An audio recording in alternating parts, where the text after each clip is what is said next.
Hey everyone, thank you so much for coming to my channel. As I am a new channel, it would really help me if you would subscribe and just give a like. Hopefully you'll stick around and come back, fellow horror fans. I've never been much for excitement. I'm the sort who likes to get invited out, but always volunteers to be the designated driver. Relieved because it means I get to stay sober and serious. No one expects the designated driver to go dancing on tables or telling wild stories. I can be shy and reserved, a real plain Jane. And my name actually is Jane, and it totally fits me. I keep my nose in books and out of everyone else's business. That was why it surprised everyone, especially me, when I agreed to join Michelle and Nicole in exploring old and abandoned houses that day. Michelle is my cousin, and Nicole is her best friend. I guess I agreed to go because I was feeling a bit stung over the fact that my crush, John, who is gorgeous and has a voice that could call angels, commented to friends that I am a bit boring. And so I guess I just wanted to be not boring, to have, for once, a story worthy of telling over a drink. But when we all got to the house, I felt uneasy. The whole neighborhood was sad, really. A story of American prosperity turned to poverty and abandonment. Entire streets with only one or two houses still occupied, the rest withering away with boarded windows in overgrown lots. Michelle picked out the house at random, saying it looked creepy. I don't know if it was any creepier than any other sad building in that cul-de-sac. The house had yellow siding stained by weather and time, dirty ripped curtains hanging in the cracked upstairs windows. The lower windows were all boarded, and the door, of course, locked. But while I was ready to give up almost immediately, Nicole's eyes sparkled at the challenge. She circled around to the back of the house, and a triumphant yell brought Michelle and me following. The back door, though boarded, had been broken into at some point over the years, and it swung open easily. Are we sure it's safe, I wondered? Nicole just smiled. You gonna stay here if it's not? She asked, and plunged into the darkness. And that's how it was inside. Dark. Nicole and Michelle flicked on flashlights. I only had my phone light, so Nicole pulled a spare flashlight out of her backpack for me. Girl, it's just an empty house with old stuff. She squeezed my arm in encouragement. Nothing to be scared of, unless you believe in ghosts. And she winked and laughed. A bold burst of laughter that lifted my spirits and made me jealous all at the same time. I didn't know how a person could laugh in the face of fear like that. I didn't really believe in ghosts. I didn't believe, but was still scared of them. Was that pathetic? I smiled weakly and thanked her for the flashlight. Michelle told me to quit being a baby and squeezed in past me, and all three of us entered the living room and looked around. It looked exactly like every old person's living room. The carpeted floor was a dark beige and stained with, I assume, coffee here and there, and very worn in spots. A floral armchair sat facing an ancient television, the kind that looks like a big boxy cube and probably weighs 100 pounds, not our modern flat screen. I almost expected to see antenna sitting on top of the old thing with aluminum foil wrapped around it. Bookshelves and hutches held books, knickknacks, cups and glasses, dishes, and many years' worth of dust. Little ceramic figurines of children and cute animals and all sorts of odds and ends looked out at us. It was cluttered, and a lot of it was broken, the wallpaper peeling and mold streaking the walls. There was an overwhelming musty smell and a faint odor of what I think was mothballs. Just a lonely, forgotten old house.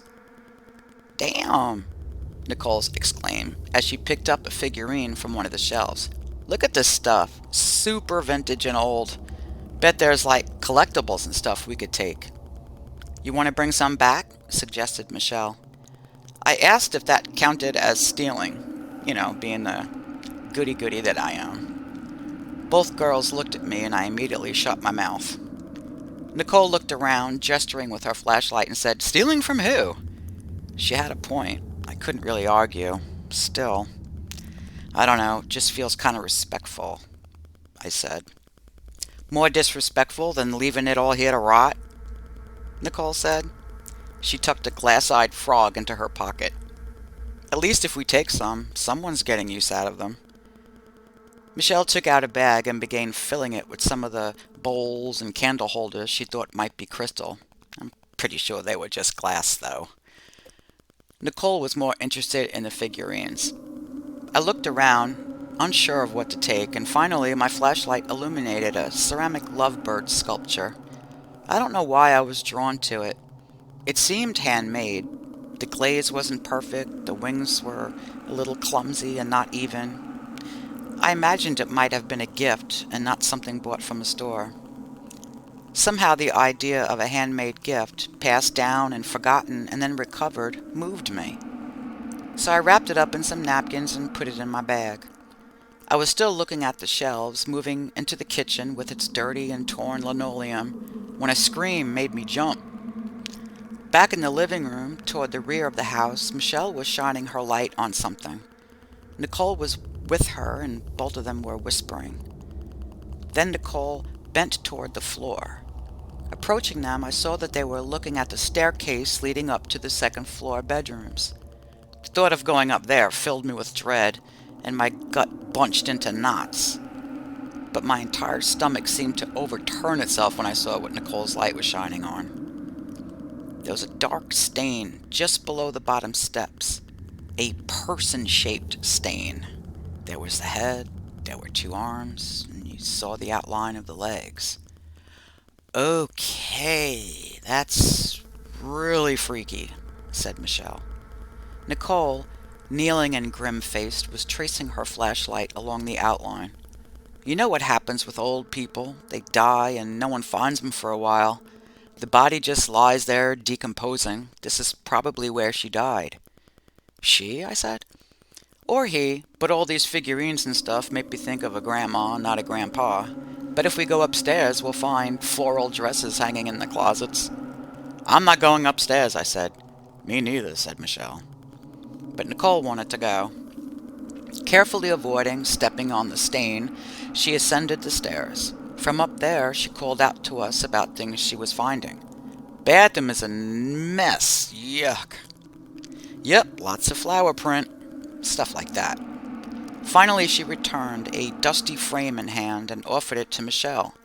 It was a photograph of an elderly woman and another woman and a boy.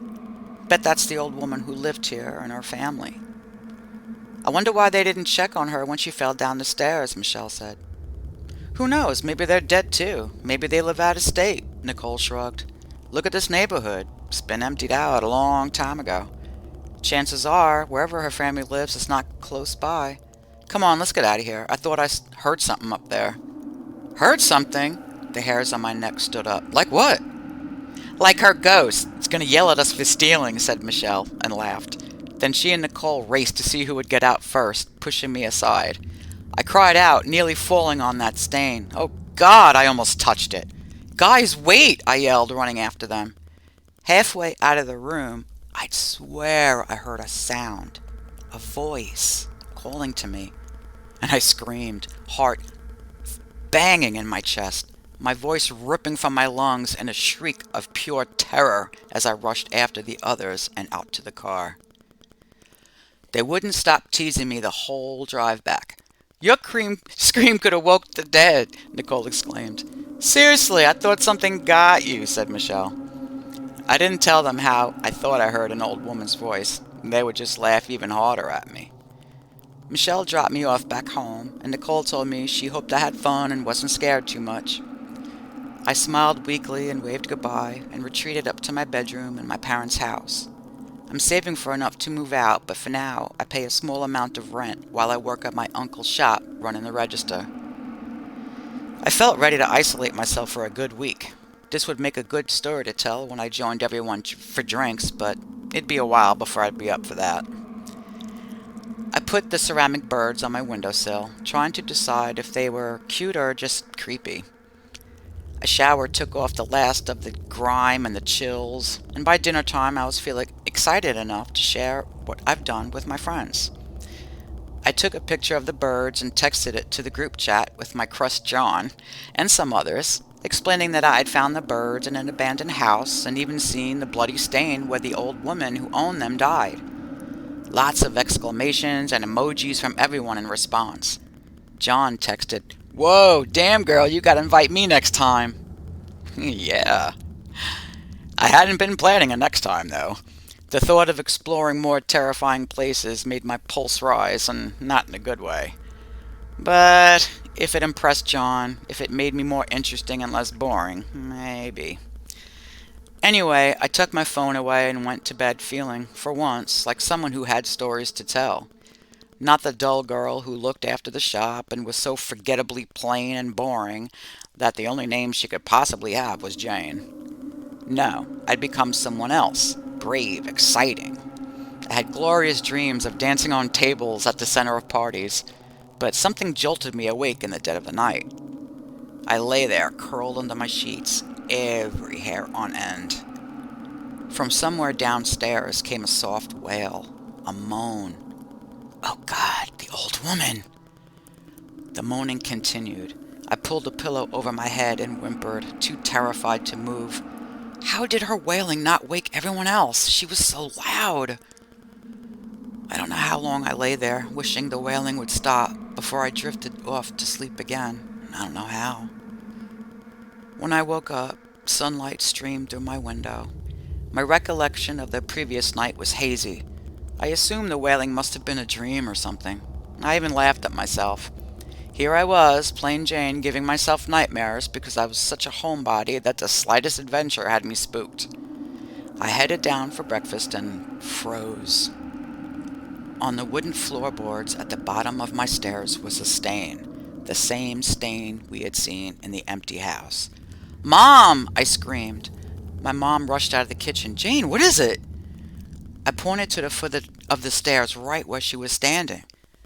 Mom looked down, stepped back, accidentally trampling the stain as she examined the floor, and then looked back up at me, questioning. "What, honey, what is it?"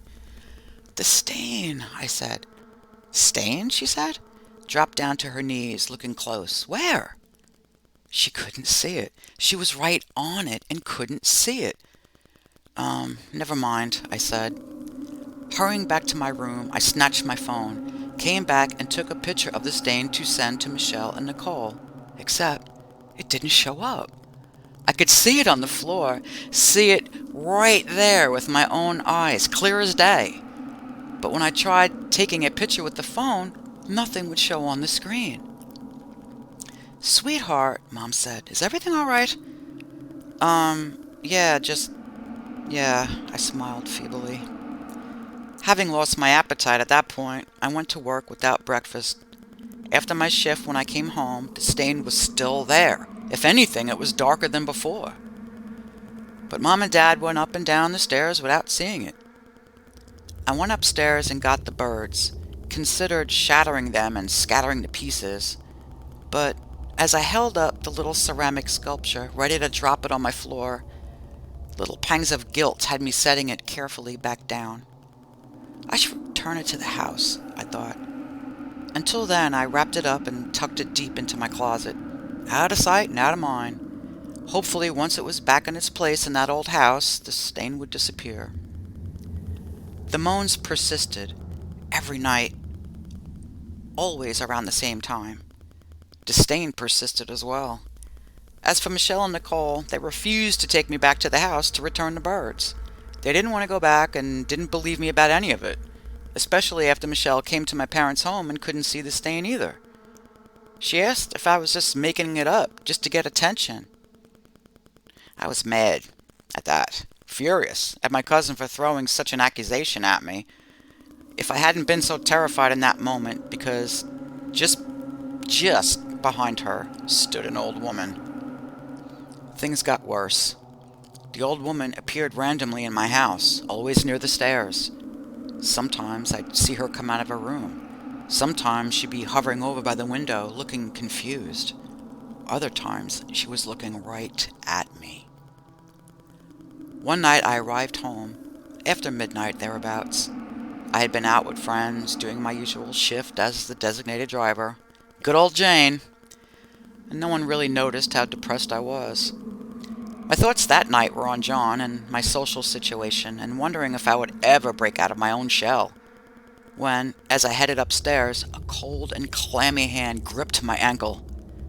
Screaming, I ripped free. My scream woke up my mom and dad, who came rushing out. Dad with his fists up, ready to fight whoever was apparently murdering his daughter. I rushed into my room and slammed the door, crying. When I came out, there was no one there. Nothing. Just my parents looking at me with a concerned look on their face. They asked me if I'd be willing to see a psychiatrist. I thought maybe a psychic medium would be better, personally, and I found one online who did a video call with me. I told her the whole story, and she recommended the same thing my instinct had told me to do at first: destroy the ceramic birds. I had taken a personal item, she said, something that meant something to the deceased. If this object was what had brought the ghost into my home, destroying it would set me free. The next day when I returned home from work, I got the birds from upstairs. I had decided that, rather than destroy them, which seemed kind of disrespectful to me, honestly, I'd start by returning them to the house where I found them, even if it meant I had to go back there by myself. But I had just left my room and barely touched the bottom of the steps when cold fingers grasped my ankle. I screamed, jerking free and rushing to the door. The ghost, trying to grab me! As I reached the front door, I spun back, looking over my shoulder. I can see her now, the ghost of the old woman. She lay at the bottom of the steps, her fingers curled into claws and her face a grimacing snarl. Her mouth opened in a wail. I stood there for a long time, staring. And then I came back over the stairs. And I don't know what made me do this, but I knelt down beside her, and she grabbed my arm so tight. Her icy hand left strange imprints on my skin. I held the birds down to her, and with my other hand clasped hers. I don't know what gave me the courage to suddenly do this, but something inside me made me do it. But now I heard what it was she had been wailing over and over again. "Help!" she groaned. "I'm here," I said. Her hand squeezed tighter. "I'm sorry I ran away before. I don't know who gave you these birds, but they must have loved you very much. I'm sure they wish they could have been there for you." She was listening now, her mouth still a grimace of pain. "I'm not religious, and I don't know any prayers. So I just kept saying, 'I'm here. You're not alone. Here are the birds. Here's my hand.' I don't really know what else I said. My vision was blurry, and I didn't realize that tears were streaming down my cheeks until I blinked and squeezed my eyes shut and reached up to wipe them clear. And when I looked down again, the old woman was gone, and I was alone. Just me sitting there at the bottom of the steps with some dusty ceramic birds in my hand. The stain was gone. The psychic medium told me I should get rid of the birds anyway, but I didn't. I went upstairs and put them back on my windowsill. They sit there still, now, today. I'm keeping them for someone who shouldn't have been forgotten.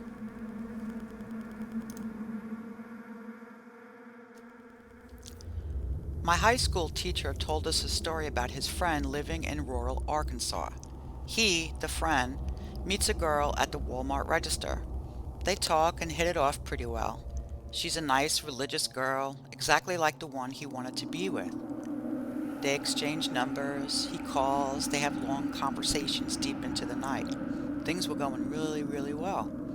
They went on dates, and he said that she is a genuinely nice girl. And the guy was completely smitten with her. She calls him one night to come over her house at 7:30 for that following Saturday night. She tells him to come there at exactly 7:30 and not a minute later. She even says that if he is even a minute late, she will break up with him. It's crazy. The guy was a little league baseball coach and had a game on that day. But the game was supposed to end a few hours before that, so he accepted the offer and said, "Sure, I'll be there not a minute later than 7:30, Saturday night." So on the day of the game, it went into overtime, or whatever you call it in baseball. It went longer than expected. The guy, who was again the coach, was getting a little nervous, but he still had plenty of time. The game ended a little late, but three of the kids' parents hadn't arrived yet, and he had to drop them off at their house. Panicking because he really doesn't want to miss his chance with this girl, he tells them to hop in the car and speeds off. After quickly dropping off the first two kids, he decides the third kid's house is too far off. So he actually leaves them on the side of the road and begs them to go walk. Yeah, really douchey move. And he rushes home, showers, gets dressed in a hurry, and tries to go to the girl's house as soon as he possibly can. He arrives at her house at 7:35, 5 minutes late. A woman in about her mid-40s comes out and tells him that Clarice, the nice girl who invited him over, said you are late and wants you to go away. Leave. Dejected, he goes back home. A few days later, or rather I think it was the next day, he sees the local news. He sees the house and it looks familiar. It's that girl's house. The police are leading a handcuffed woman out of the house, and it is that 40-year-old woman that had spoken to him earlier. Behind her was the girl he was dating. He was shocked as the headline read, "Child Kidnappers," or something like that. He expected the police to visit him at some point because he was dating her. Soon, as expected, a police officer comes to his house and asks him if he is the guy. He's nervous, but asks if he needs a lawyer or something, and the policeman says, "Well, I'm not really allowed to tell you what happened, but I kind of feel like a moral obligation to let you know." The policeman said the woman was arrested, and they were engaging in human sacrifice. In their house, they found missing children's remains. There was blood on the walls, and there were jars of organs labeled with the names of the missing kids. There was an empty jar that had this guy's name on it. Turns out the girl invited him on a date at her house at 7:30 exactly to kill him in a ritual human sacrifice. The ritual apparently had to be executed with precise timing. His being late saved him from that horrible ending. Needless to say, there are some pretty crazy cults in rural Arkansas.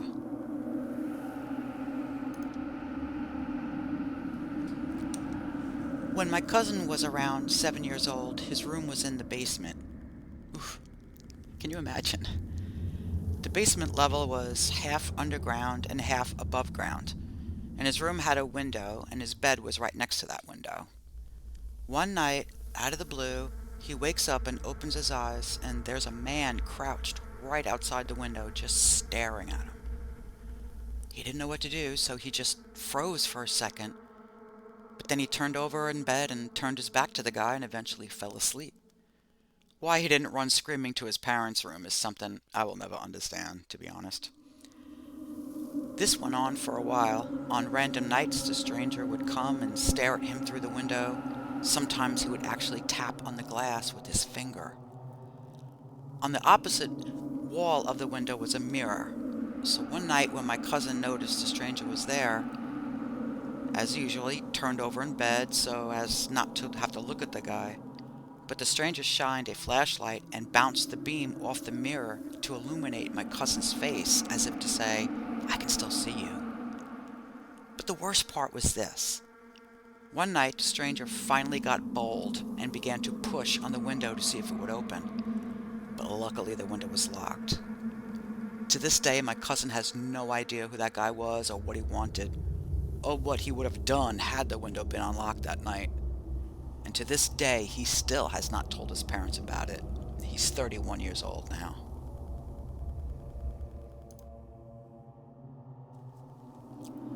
As somebody who is caught between a strong Southern Baptist upbringing and reconciling all of that fun with my current agnostic-ish views, I've always wondered what the hell happened this night.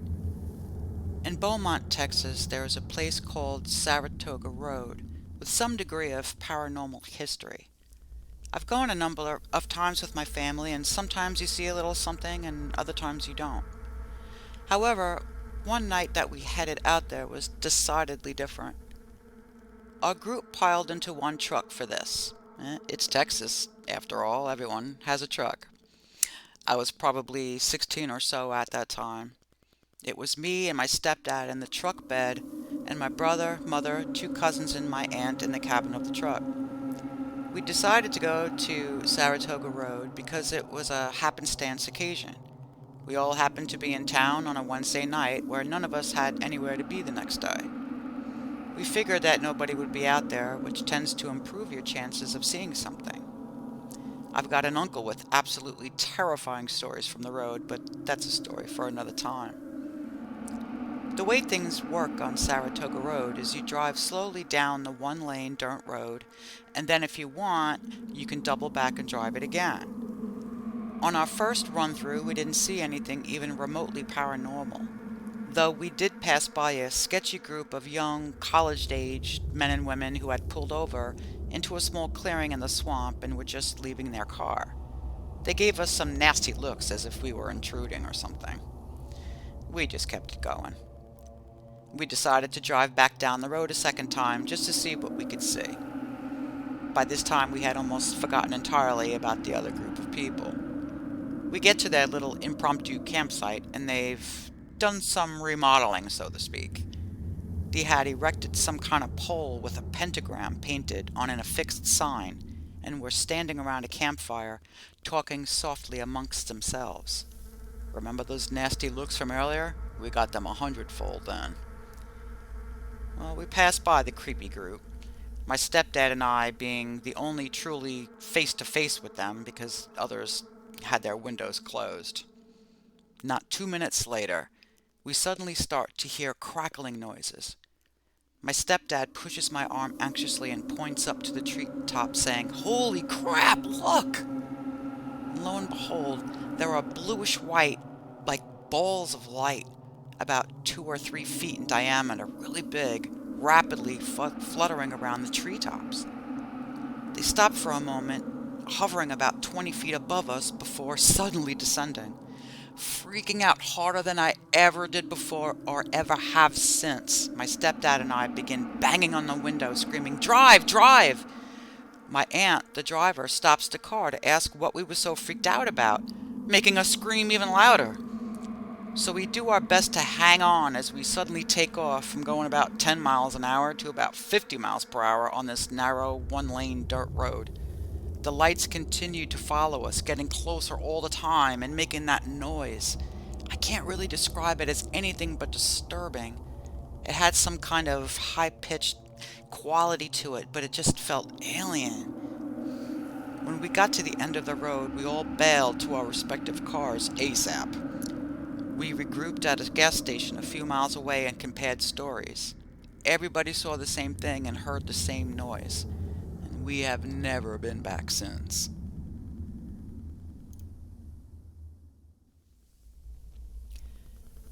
When I was around 7, my grandma took care of a baby whose mother was an alcoholic and drug addict. This woman would bring her child, let's call him John, to my grandma's house and leave him there for months at a time. Needless to say, our family became very attached and thought of him as part of the family. His mother came to get him one night, and her drunk boyfriend flipped a car. Poor John was in a coma for about 3 or 4 days. One night, my older brother wakes everyone up in the house screaming and crying and saying John is dead. Once my parents got him calmed down, he tells them that John came into his room crying, saying that he has to leave but he's scared, and he wants my brother to go with him. While my parents are trying to convince my brother that it was just a dream, the phone rings and it is my uncle calling from the hospital to inform us that John had died. This happened over 30 years ago, but I still get goosebumps thinking about it.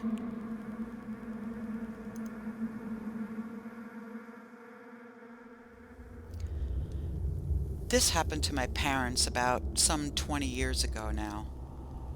Both of them were driving out to Death Valley to a hotel for a weekend in the wintertime, and they had left late in the day and were going to arrive at the hotel at night.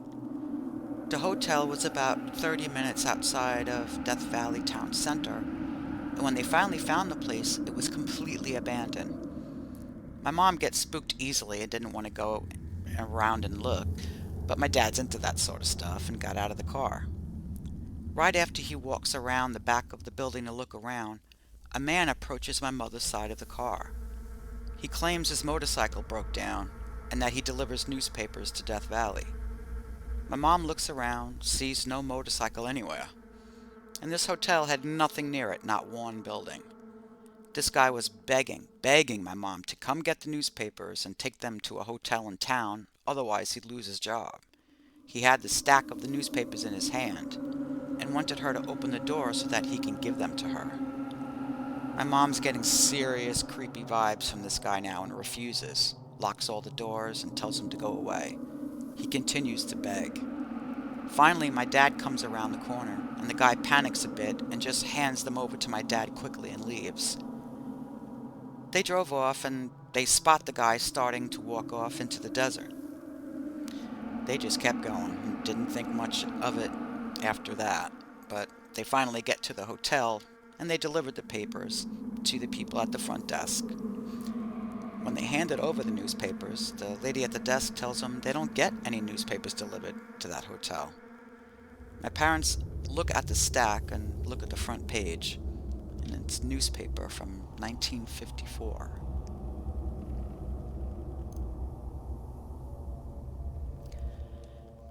This happened to my parents about some 20 years ago now.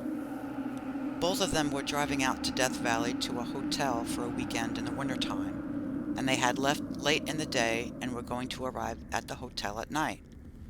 The hotel was about 30 minutes outside of Death Valley town center, and when they finally found the place, it was completely abandoned. My mom gets spooked easily and didn't want to go around and look, but my dad's into that sort of stuff and got out of the car. Right after he walks around the back of the building to look around, a man approaches my mother's side of the car. He claims his motorcycle broke down and that he delivers newspapers to Death Valley. My mom looks around, sees no motorcycle anywhere, and this hotel had nothing near it, not one building. This guy was begging my mom to come get the newspapers and take them to a hotel in town, otherwise he'd lose his job. He had the stack of the newspapers in his hand and wanted her to open the door so that he can give them to her. My mom's getting serious creepy vibes from this guy now and refuses, locks all the doors and tells him to go away. He continues to beg. Finally, my dad comes around the corner and the guy panics a bit and just hands them over to my dad quickly and leaves. They drove off and they spot the guy starting to walk off into the desert. They just kept going and didn't think much of it after that, but they finally get to the hotel and they delivered the papers to the people at the front desk. When they handed over the newspapers, the lady at the desk tells them they don't get any newspapers delivered to that hotel. My parents look at the stack and look at the front page, and it's newspaper from 1954. Thank you so much for listening. I hope you enjoyed. See you next time.